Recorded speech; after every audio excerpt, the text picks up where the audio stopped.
ጾመ ሐዋርያት። ጾመ ሐዋርያት ሐዋርያት በጽርሐ ጽዮን መንፈስ ቅዱስን ከተቀበሉ በኋላ ወደ አገልግሎት ከመግባታቸውና ወደ ሀገረ ስብከታቸው ከመበተናቸው በፊት የጾሙት ጾም ነው። የጾሙበትን ምክንያት በማርቆስ ወንጌልና በማቴዎስ ወንጌል ላይ ጌታችን መድኃኒታችን ኢየሱስ ክርስቶስ የተናገረውን መሰረት በማድረግ ነው። ይኸውም የመጥምቀ መለኮት ቅዱስ ዮሐንስ ደቀ መዛሙርት ወደ እርሱ ቀርበው እኛና ፈሪሳውያን ብዙ ጊዜ የምንጾመው ደቀ መዛሙርት ግን የማይጾሙት ስለምንድን ነው አሉት። ኢየሱስም እንዲህ አላቸው፣ ሚዜዎች ሙሽራው ከእነርሱ ጋር ሳለ ሊያዝኑ ይችላሉን? ነገር ግን ሙሽራው ከእነርሱ የሚወሰድበት ወራት ይመጣልና ያን ጊዜ ይጾማሉ ብሎ እንደመለሰላቸው።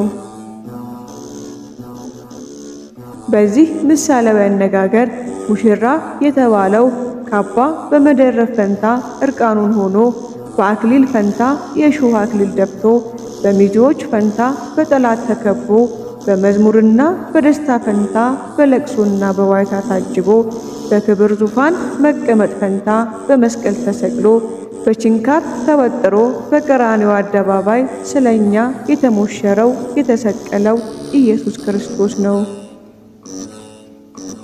ሚዜዎች የተባሉት ደግሞ ምንም እንኳ በሰርጉ ዕለት ከአንዱ ከወንጌላዊ ዮሐንስ በቀር ከጎኑ ባይገኙም ኋላ መንፈስ ቅዱስን ተቀብለው በሕይወትም በሞትም ሙሽራውን ወይንም ኢየሱስ ክርስቶስን የመሰሉ ሐዋርያት ናቸው። ይወሰዳል መባሉም ዕርገቱን ለመናገር ሲሆን ከዚያም በኋላ ይጾማሉ መባላቸው ደግሞ መንፈስ ቅዱስን ከተቀበሉ በኋላ ለማለት ነው። ምክንያቱም ኢየሱስ ሲያርግ መንፈስ ቅዱስ ይመጣልና። በዚህ ላይ ልብ ልንል የሚገባ ጉዳይ ጾም በብሉይ ኪዳን ዘመን የነበረ በሐዲስ ኪዳንም የቀጠለ ሥርዓት መሆኑን ነው። በብሉይ ኪዳን የነበረ ስለመሆኑ የዮሐንስ ደቀ መዛሙርትና አይሁድ ብዙ ጊዜ ይጾሙ እንደነበር ተጽፏል። ኢየሱስ ክርስቶስ ደግሞ የዮሐንስ ደቀ መዛሙርት እናንተና አይሁድ የጾማችሁት ባለማወቅ ወይም በስህተት ስለሆነ ደቀ መዛሙርቴ አይጾሙም አላለም።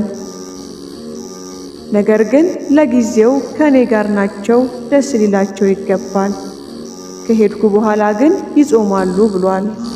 ይኸውም ጾም ከአዳም ጀምሮ እስከ መጥምቀ መለኮት ቅዱስ ዮሐንስና ደቀ መዛሙርቱ ከዚያም በክርስቶስ ታድሶ ተቀድሶ ለደቀ መዛሙርቱ የተሰጠ ከዚያም ለእኛ ለተከታዮቻቸው የተላለፈ ሥርዓት መሆኑን የሚያሳይ ነው። ለጊዜው ሐዋርያት ሊጾሙበት ያልቻሉበት ምክንያት ሊቃውንት ሲያብራሩ አንደኛ ጾም ሐዘን ነውና ሐዘኑም ኃላፊነትን ከመሸከም ጋር ተያያዥነት ያለው ነውና፣ ምክንያቱም መጾም ዓላማው ንስሐ እንደመሆኑ እንደ ቅዱስ ዳዊት ለግል ኃጢአት አሊያም እንደ ነነዌ ሰዎች ስለ ሀገር ጥፋት የሚያለቅሱ የሚያዝኑበት ሁኔታ አለው።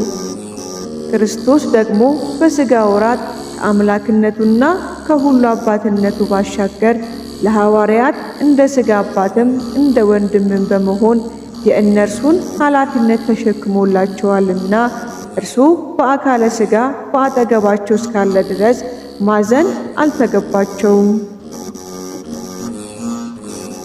በሁለተኛነት ደግሞ ጾም ኃላፊነት ነው። ኃላፊነቱን ለመሸከም ደግሞ ኃይል የሚሆናቸው መንፈስ ቅዱስ ያስፈልጋቸው ነበርና መንፈስ ቅዱስን ከተቀበሉ በኋላ እንዲጾሙ ጊዜ ሰጣቸው።